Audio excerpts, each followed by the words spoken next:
நம்மளோட வாழ்க்கை ஃபோன் இல்லாமல் இருந்தால் எவ்வளோ கஷ்டமாக இருக்கும். ஸோ அந்த ஃபோனோட முக்கியத்துவம் நம்ம எல்லாருக்குமே தெரியும். ஆனால் சொல்லப்போகிறவர் பிறக்காமல் இருந்திருந்தால் நமக்கு அந்த ஃபோனே கிடச்சிருக்காது. அவருடைய பிறந்த நாள் February 24. இது டுடே இன் ஹிஸ்ட்ரிங்கிற சீரிஸில் டே 15.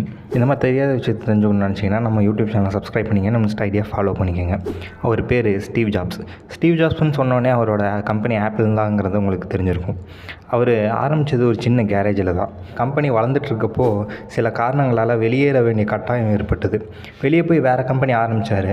அப்புறம் ஒரு வாய்ப்பாக மறுபடியும் ஆப்பிளுக்கு வர வேண்டிய சூழ்நிலை ஏற்பட்டது. அந்த டைமில் ஆப்பிள்குள்ளே வந்து ஆப்பிளை இன்னும் பெரிய கம்பெனியாக மாற்றினார். இன்றைக்கி டெக்னாலஜியை உருவாக்குற, டெக்னாலஜிக்கு முக்கியத்துவம் கொடுக்குற கம்பெனிஸ் எல்லாமே ஸ்டீவ் ஜாப்ஸை பற்றி தெரியாமையும் ஸ்டீவ் ஜாப்ஸை இன்ஸ்பயர் பண்ணாமையும் வந்திருக்க வாய்ப்பு ரொம்ப கம்மி. அந்தளவுக்கு எல்லாத்தையும் இன்ஸ்பயர் பண்ணியிருக்காரு. அவருக்கு டெக்னாலஜிலாம் தெரியாது, ஆனால் எந்த விஷயத்தை கொடுக்கணும், எந்த விஷயத்தை மார்க்கெட் பண்ணணும் அப்படிங்கிறத நல்லா தெரிஞ்சவராக இருந்தார். இந்த விஷயம் கண்டிப்பாக உங்களுக்கு பிடிச்சிருக்குன்னு நினைக்கிறேன். மறக்காமல் லைக் பண்ணுங்கள். இது தெரியாத உங்கள் ஃப்ரெண்டுக்கு ஷேர் பண்ணுங்கள். தேங்க்யூ ஃபார் வாட்சிங்.